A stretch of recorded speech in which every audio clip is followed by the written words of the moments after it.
Bismillahirrahmanirrahim. Assalamualaikum warahmatullahi wabarakatuh. Tuan-tuan dan puan-puan yang dirahmati Allah Subhanahu wa taala sekalian.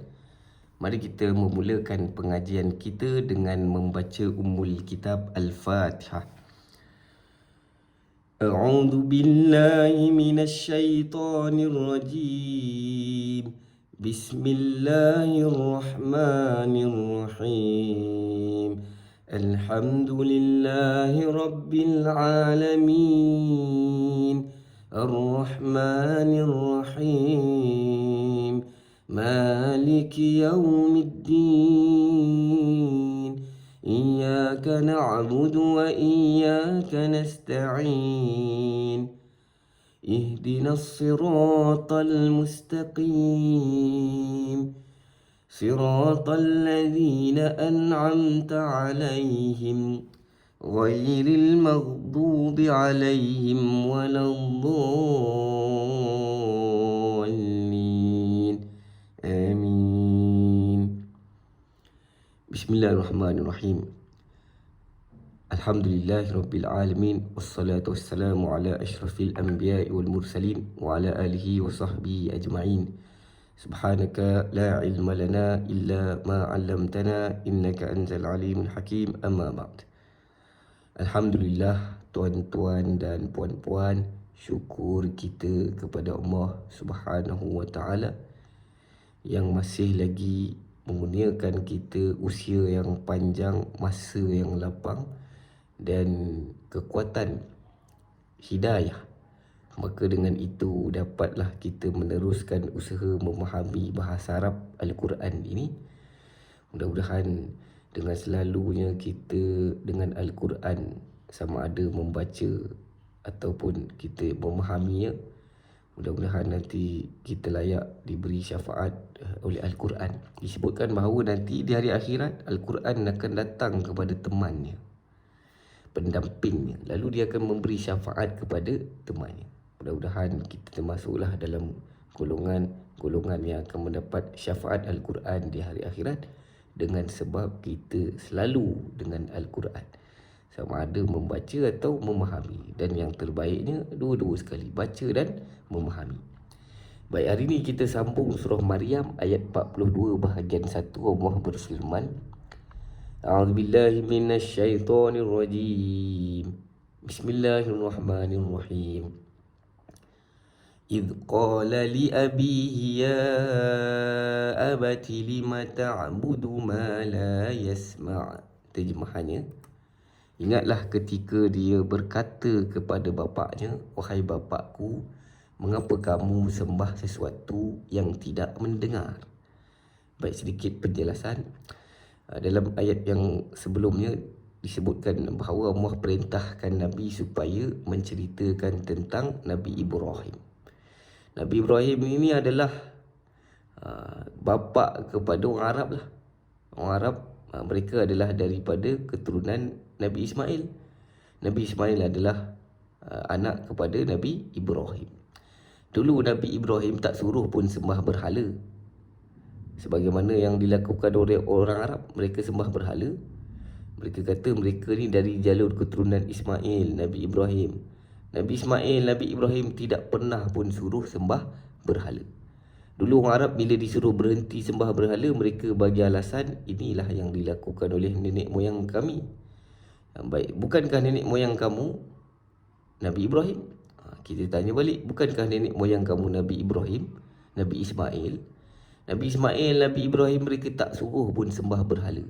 Bahkan diceritakan bahawa Nabi Ibrahim itu mengajak bapaknya meninggalkan berhala.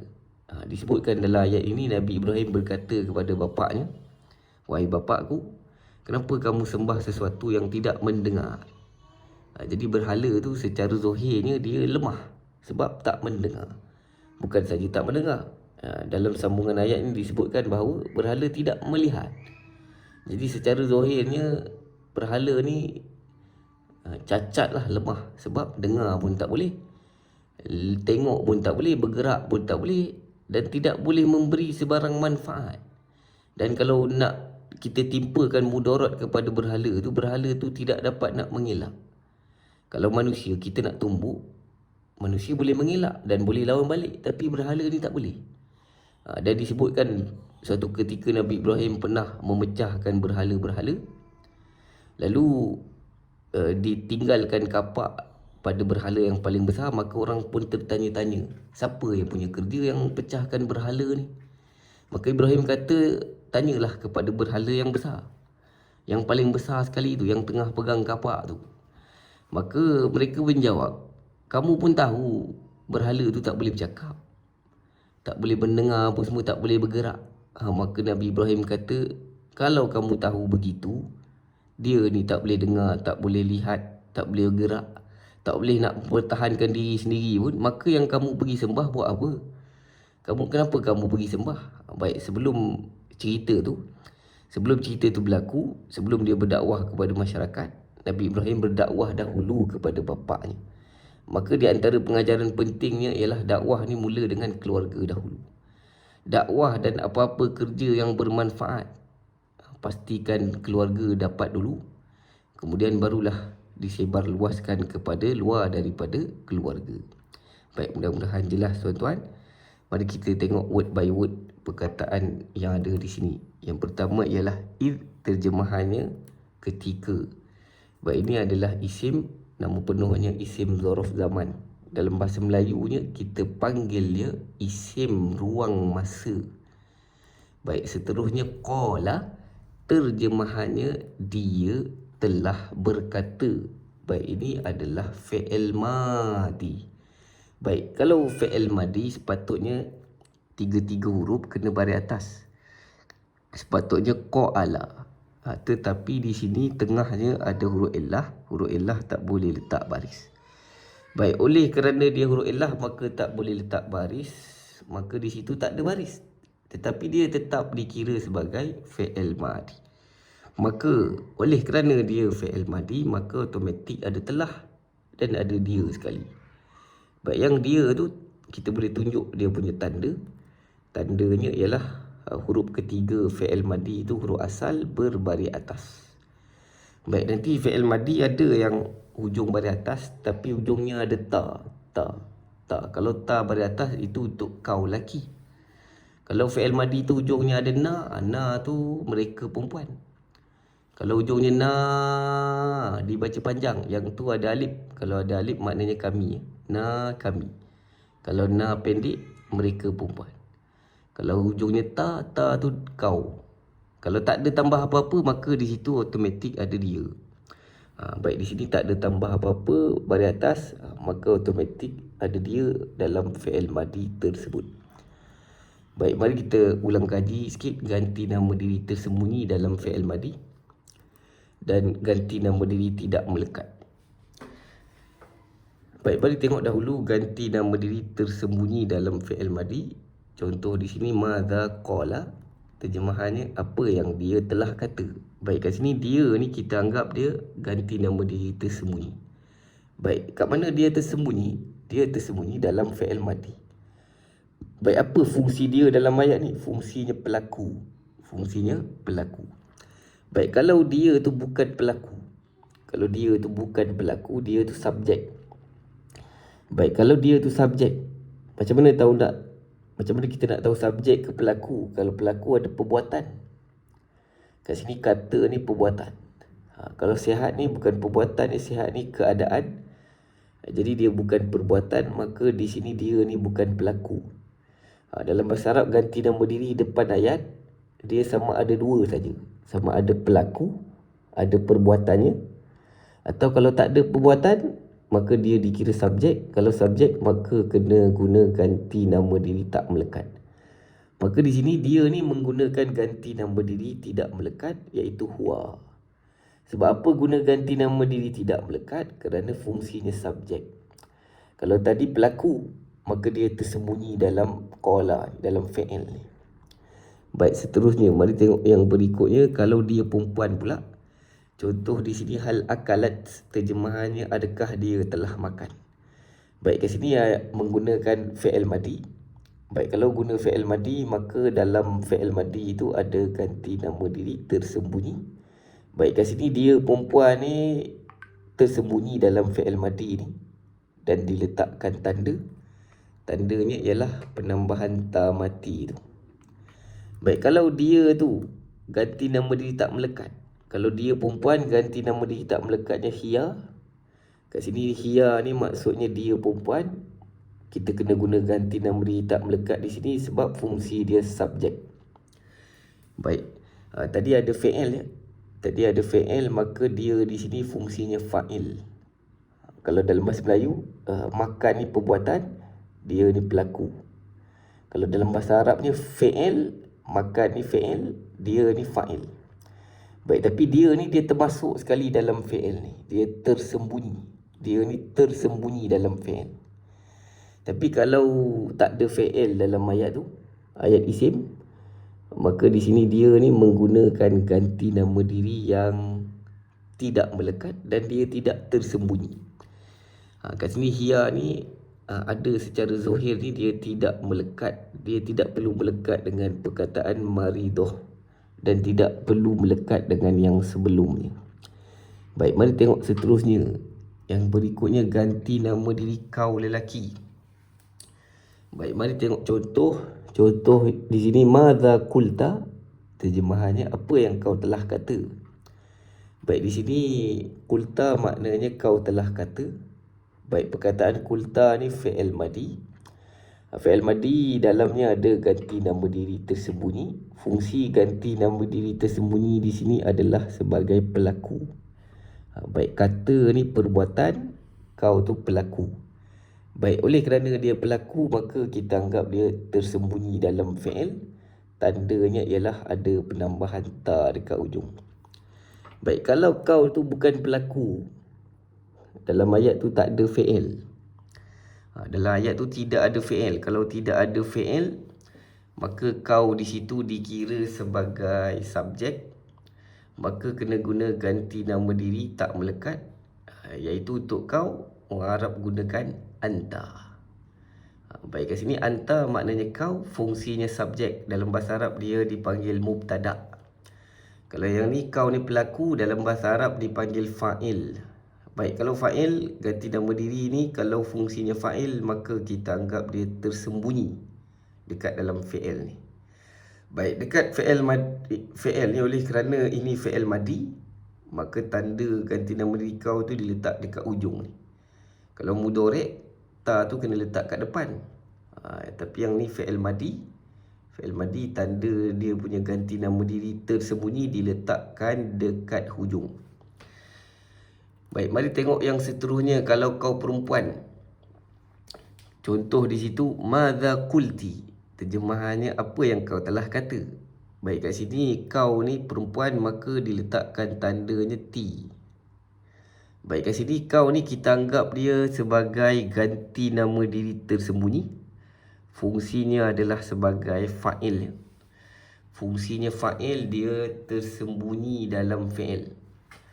Baik, kat sini ini fi'il madi, maka dia punya tanda ganti nama diri kau ni diletakkan dekat ujung, iaitu ti. Baik, kalau kau tu bukan fa'il, kau tu mubtada'.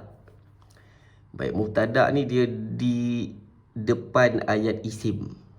Mubtada' dia berada di depan ayat isim. Baik, sekarang kau di sini adalah mubtada'. Sibuk ni khobar, khobar, predikat. Kau tadi mubtada', dalam bahasa Melayu kita panggil subjek. Yang ni khobar, dalam bahasa Melayu kita panggil dia predikat. Subjek, predikat. Kalau yang ni pelaku, perbuatan ya. Ada perbuatan, maka kau tu pelaku. Kalau yang ni kau di sini tidak ada perbuatan dalam ayat ni. Kat sini sibuk ni isim ya. Sibuk kat sini isim, jadi kau tu dikira mubtada'. Kalau mubtada', maka kena guna ganti nama diri tidak melekat. Baik, kalau kau lelaki tadi anta. Kalau kau perempuan, anti. Baik, tadi kalau kau telah kata lelaki, kulta. Ta baris atas. Kalau perempuan, kulti. Baik, mari tengok seterusnya. Ganti nama diri aku. Baik, contohnya kat sini akal tu. Akal tu maknanya aku dah makan. Baik, kat sini perkataan dah ni menunjukkan telah berlaku. Perbuatan kalau telah berlaku kena guna fi'il madi. Baik, dalam fi'il madi ada ganti nama diri. Ganti nama diri tu kita anggap dia tersembunyi ya. Tu ni kita anggap dia sekadar tanda saja. Tanda untuk ganti nama diri aku dalam fi'il madi. Baik, kalau ayat tu tak ada fi'il madi. Contoh kat sini, aku di restoran. Kalau aku di restoran, maka dalam ayat ni tidak ada fi'il madi, tak ada fi'il. Jadi dikira sebagai ayat isim ya. Ini ayat isim, tadi ni ayat fi'il. Baik, kalau ayat isim, aku di sini dikira sebagai mubtada. Di restoran tu khabar. Baik, sekarang aku oleh kerana dia mubtada, maka kena guna ganti nama diri tak melekat. Jadi kena guna ana di sini. Tapi dekat fi'il madi tak guna ana. Kita baca niat wudu, kita kata nawaitu. Cukup tu, tak perlu ana. Kita baca doa wajjahtu wa bidzalika umirtu. Dah ada tu maka tidak disebut ana. Baik, tapi yang ni dalam ayat ni disebut ana, tidak ada tu. Tu ni tanda ganti nama diri aku dalam fi'il madi sahaja. Yang ana ni pula ganti nama diri tak melekat, kita guna dalam ayat isim. Fungsinya adalah sebagai mubtada.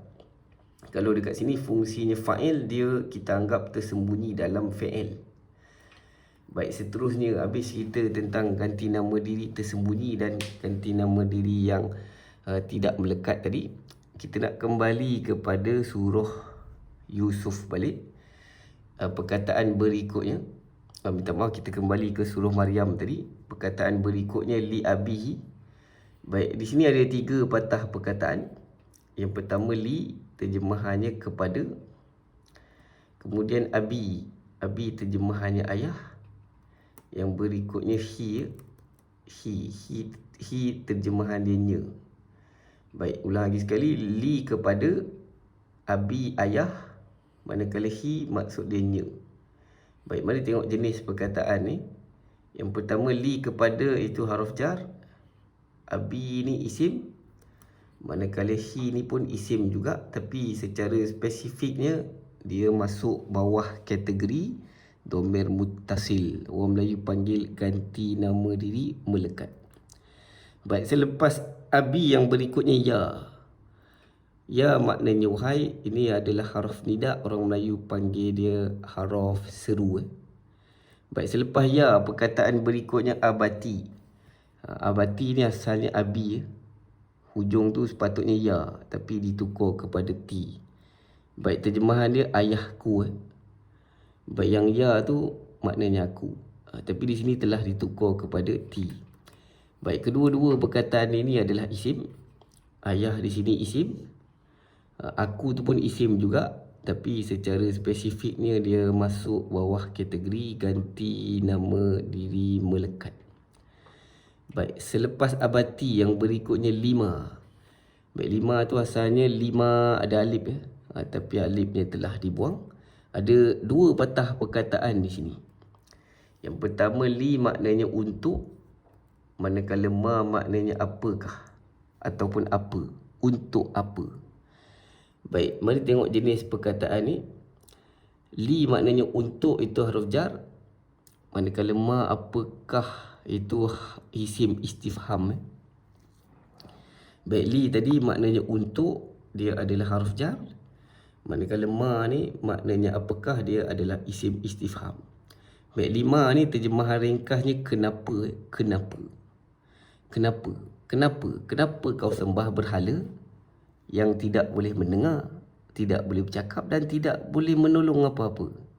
Baik, kat sini Ibrahim tanya kepada bapaknya kenapa? Kenapa pergi sembah? Baik, perkataan lima ni makna asalnya untuk apakah? Tapi terjemahan ringkas dia kenapa? Baik, seterusnya ta'budu. Terjemahannya kau sembah. Ini fi'il mudhari'. Baik, tanda fi'il mudhari' di situ ialah ada ta dekat depan. Kemudian huruf hujungnya berbaris depan. Baik, dalam fi'il mudhari' itu ada ganti nama diri tersembunyi iaitu kau. Tandanya ialah huruf ta. Baik, jadi ta ni dia ada dua fungsi di sini.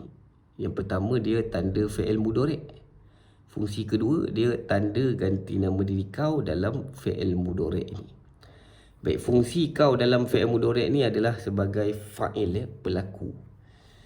Baik, seterusnya selepas ta'budu yang berikutnya ma, maknanya apa yang? Ini isim mausul. Orang Melayu panggil isim mewakili. Dalam konteks ayat tadi, ma ni mewakili berhala. Nabi Ibrahim bertanya kepada bapaknya, buat apa pergi sembah? Buat apa pergi sembah apa yang tidak boleh mendengar, apa yang tidak boleh melihat? Kat sini apa yang ni mewakili berhala. Baik, selepas ma, perkataan berikutnya la, maknanya tidak. Ini adalah haruf nafi, fungsinya adalah untuk menafikan. Baik, selepas la yang berikutnya yasma'u, terjemahannya dia mendengar. Baik, ini fi'il mudhari'. Tanda fi'il mudhari' di sini ialah huruf ya dekat depan dan ujungnya berbaris depan. Baik, dalam fi'il mudhari' tu ada ganti nama diri tersembunyi iaitu dia. Tandanya ialah huruf ya. Baik, kat sini dia ni fungsinya fa'il, pelaku. Maka kita anggap dia tersembunyi dalam fi'il. Tandanya ya. Ya ni tanda untuk dia dalam fi'il mudhari' saja. Baik, nanti kita akan jumpa ya maknanya aku. Contoh tadi, bapa aku tadi, abi ada ya. Mak aku ummi. Nanti kita jumpa ya maknanya aku. Tapi yang tu ya maknanya aku tu dekat hujung isim. Kalau yang depan fi'il mudhari' ni, ya ni untuk dia, tapi ni sekadar tanda saja. Ya ni sekadar tanda ganti nama diri dia dalam fi'il mudhari'. Baik, kalau fi'il madi, tanda ganti nama diri dia lain. Tandanya ialah tidak ada tambah apa-apa, hujung balik atas. Kalau fi'il mudhari', tanda ganti nama diri dia ialah huruf ya. Baik, mudah-mudahan jelas tuan-tuan. Baik, habis di situ perbahasan untuk hari ini. Nanti kita buat latihan, mudah-mudahan lebih jelas insya-Allah. Baik, sekian saja, tutup dengan tasbih kafarah dan surah Al-Asr. Subhanakallahumma wa bihamdika asyhadu an la ilaha illa anta astaghfiruka wa atubu ilaik. Bismillahirrahmanirrahim. Wal 'asr innal insana lafi khusr illa alladhina amanu wa 'amilus solihat wa tawassaw bil haqq wa tawassaw bis sabr. Sekian saja tuan-tuan, kita jumpa lagi minggu hadapan insya-Allah. Assalamualaikum warahmatullahi wabarakatuh.